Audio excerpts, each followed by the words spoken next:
Hey everyone, welcome back to Steve's View. Today I want to dig into something that's been unfolding quietly, but could end up having massive consequences for US-China relations, global markets, and even the way we use social media. We're talking about the sudden round of talks between senior US officials and Chinese leaders in Madrid, the ongoing drama over TikTok, and the bigger question of whether Donald Trump might actually visit China later this year. I've been following this story closely, and while I agree with some of the points others have raised, I think there are extra layers here that we really need to break down step by step. So let's start with what just happened. Out of nowhere, Treasury Secretary Bessent and Trade Representative Greer flew to Spain to meet with Chinese Vice Premier He Lifeng. Now, this was a surprise.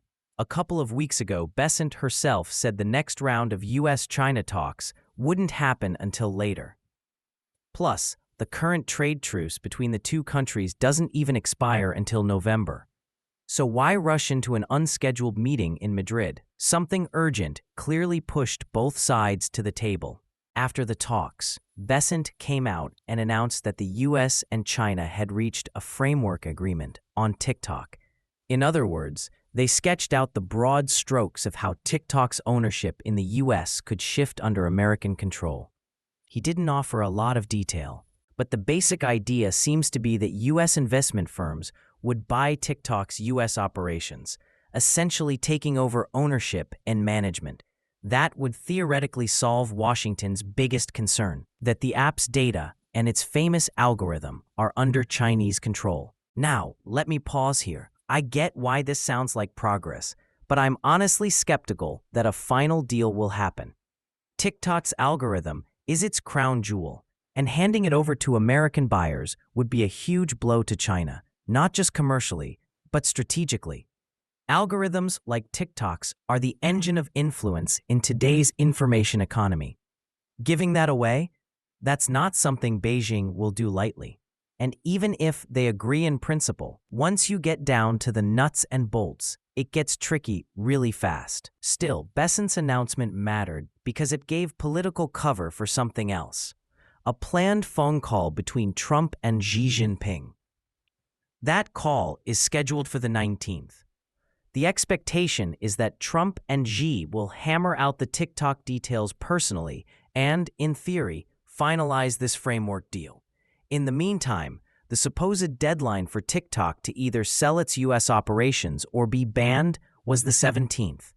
Greer hinted that this deadline might be extended slightly to allow the deal to close. But here's the catch. Bessent made clear that the extension only happens if the framework is real and moving forward. No deal, no extension. So you see how the puzzle pieces fit together. The Madrid meeting wasn't just about TikTok in isolation. It was about creating enough momentum for Trump and Xi to have a reason to get on the phone.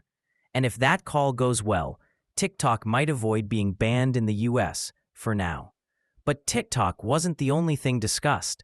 According to reports, the US also raised the issue of China's continued imports of Russian oil. Bessent warned that if China keeps buying more, Washington could slap additional tariffs on those imports. Now, that wasn't the central focus of this Madrid meeting, but it's a sign of what's coming.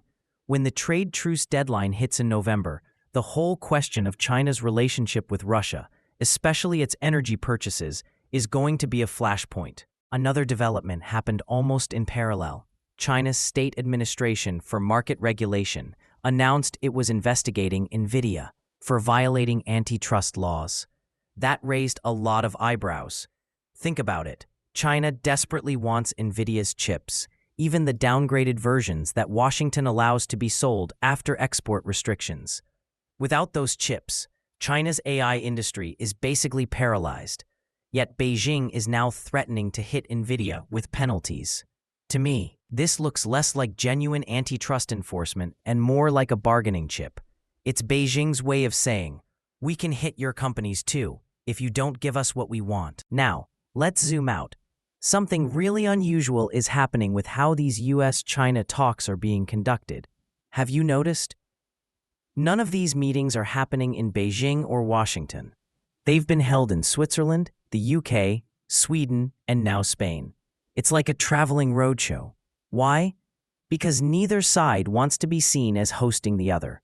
The optics matter. If Trump's people went to Beijing, it could be spun as America bowing to China. If He Lifeng went to Washington, Chinese media could say Xi was humiliated. So instead, they're meeting in neutral third countries. It's basically diplomacy guerrilla style. And that gets us to the bigger prize on the table, the possibility of Trump visiting China later this year. According to the Wall Street Journal, Chinese diplomats have been lobbying hard to make this happen. For Beijing, a Trump visit would be a massive symbolic victory. Imagine the headlines in Chinese state media. Even Trump has to come to Beijing and meet Xi on our terms. It would be sold domestically as proof that China forced the U.S. to bend. Why does Beijing want this so badly? It's about confidence. Right now, China's economy is struggling. Sluggish growth, weak consumer spending, a property sector in crisis, exports under pressure, rising unemployment. People are losing faith.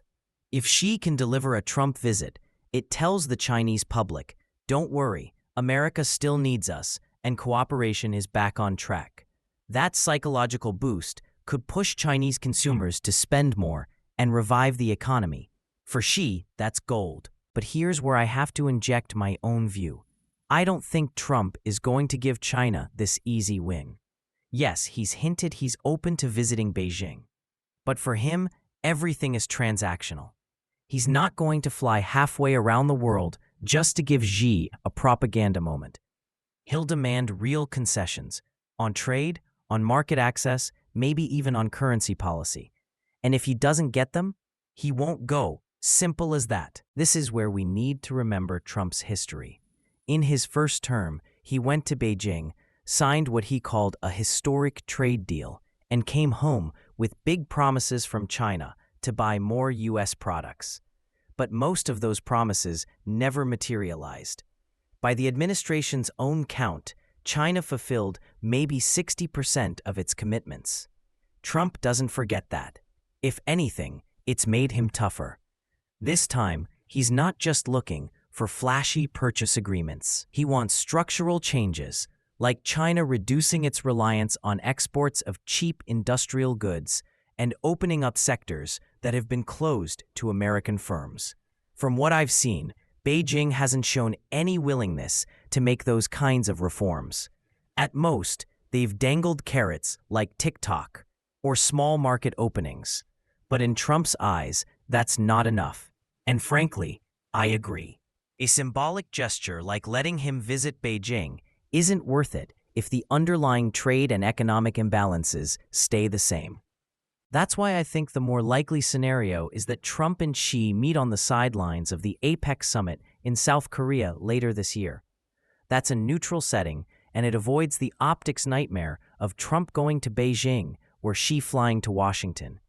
They can do a handshake, maybe agree to keep talking without either side looking like they caved. Honestly, that feels more in line with how Trump negotiates. Maximum leverage, minimum risk. Now, there's another layer to all this.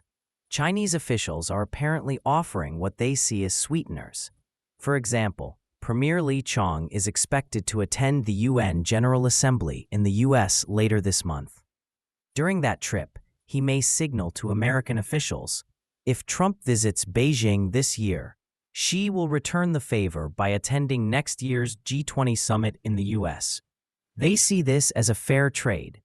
But let's be real, that's not equal value. For China, getting Trump to Beijing is a propaganda coup. For Trump, having Xi show up at a G20 in the US doesn't really change much. In fact, it could even backfire politically, because Democrats would just attack him for cozying up to dictators. And that's another point worth stressing. Domestically, Trump has to think about the optics too. He's gearing up for the 2026 midterms and ultimately the 2028 election. Being seen as too soft on China could hurt him with voters, who already worry will be tightly controlled and only after he locks in tangible wins. So let me wrap this up with how I see the big picture. These Madrid talks, the TikTok framework, the speculation about a Trump visit, they're all pieces of a larger chess game. China wants to boost domestic confidence and show strength. Trump wants leverage and concrete concessions. Both sides are maneuvering, and neither wants to appear weak. That's why we see these guerrilla diplomacy meetings scattered across Europe. That's why TikTok has become a bargaining chip, and that's why I think a full-on Trump visit to Beijing this year is unlikely. More likely, a handshake in South Korea at APEC, some vague promises to keep talking, maybe even an agreement to avoid escalating tariffs in November.